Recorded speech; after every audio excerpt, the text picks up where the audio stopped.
After a steady decline, the number of people getting arrested for domestic violence in Spokane is on the rise again, but not for the reasons you might think.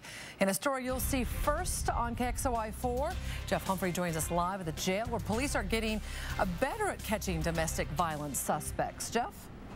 Nadine, this is the unit that the Spokane Police Department created last October, and it now has 7 detectives investigating domestic violence cases on a full-time basis. Their arrest numbers are up for a couple of reasons, including these investigators heading back to the scene of the crime to check up on the victim's welfare, but also they're listening in to the phone calls that these DV suspects dial up inside our jail to make sure they're not intimidating those victims.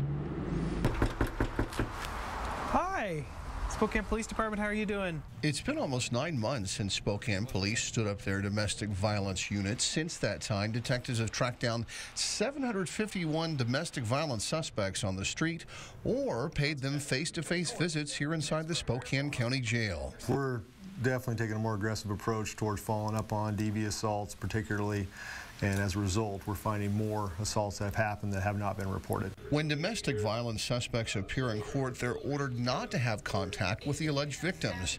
The DV unit makes sure those orders are followed, even if it means listening in on phone calls the suspects make from jail. We still find people violating the order, threatening the victim that they don't want them to cooperate with law enforcement, and we're able to immediately go to jail and have additional charges for violating the order and intimidating a witness. Police don't want their victims getting intimidated at a time when the DV unit is trying to connect them to services that'll help victims get away from those abusive relationships, because those same victims often end up dead.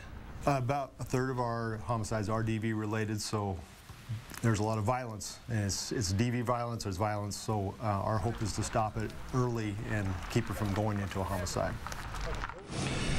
And Nadine, so far this year, in the course of those detectives checking back with the DV victims to see how they're holding up, investigators discovered 12 new felony assault cases that had not been reported by the victims. Because of that, one of the suspects here in the jail right now is facing a 3rd strike conviction, which means he could end up spending the rest of his life in prison.